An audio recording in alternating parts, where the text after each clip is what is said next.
తప్పుడు అంగవైకల్య ధృవీకరణ పత్రం సమర్పించి రిజర్వేషన్ పొందాడని ఆరోపిస్తూ దాఖలైన పిల్పై సివిల్స్ థర్డ్ ర్యాంకర్ రోణంకి గోపాలకృష్ణకు నోటీసులు జారీ చేసింది హైకోర్టు.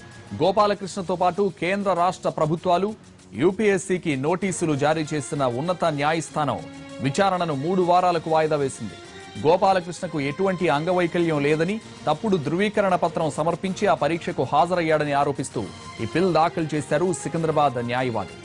ఓబీసీ కేటగిరీకి చెందిన గోపాలకృష్ణ 45% మేర అంగవైకల్యం ఉన్నట్టు ధృవీకరణ పత్రం సమర్పించాడని చెబుతున్నారు న్యాయవాది మురళీకృష్ణ.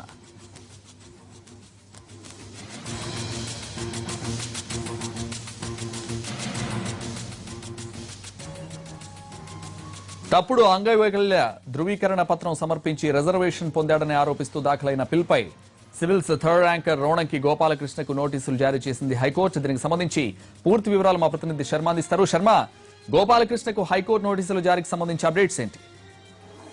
అంటే ఇప్పుడు అతడిది అంగవైకల్య ధృవీకరణ పత్రం కరెక్టా కాదా అనేది తేలాల్సి ఉంది. మరి గోపాలకృష్ణ అయితే దీనికి సంబంధించి బిల్ దాఖలు చేశారు కాబట్టి హైకోర్టు గోపాలకృష్ణతో పాటు యూపీఎస్సీకి ఆంధ్రప్రదేశ్ ప్రభుత్వానికి నోటీసులు జారీ చేసింది. మరి ఏం సమాధానం చెప్తారన్నది చూడాల్సి ఉంది.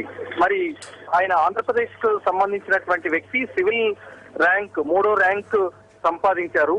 మరి ఆయన అంగవైకల్యం ఉంది, తప్పుడు ధృవీకరణ పత్రం సమర్పించారు. ఓబీసీలకు ప్రిలిమినరీ పరీక్షలో అర్హత మార్కులు 110.66 అయితే గోపాలకృష్ణకు 91.34 మార్కులే వచ్చాయన్నారు. అలాగే ఓబీసీ కేటగిరీలో వచ్చిన మార్కుల ఆధారంగా మెయిన్స్ కు గోపాలకృష్ణ అర్హత సాధించలేదు. కానీ వికలాంగుల కోటా కింద అర్హత మార్కులు 75.34తో అర్హత సాధించాడని కూడా అతడు ఆ పిల్లో పేర్కొన్నాడు. దానికి సంబంధించి వాళ్ళ జరిగినటువంటి వాదనల్లో కూడా అదే అంశాన్ని ప్రధానంగా ప్రస్తావించారు.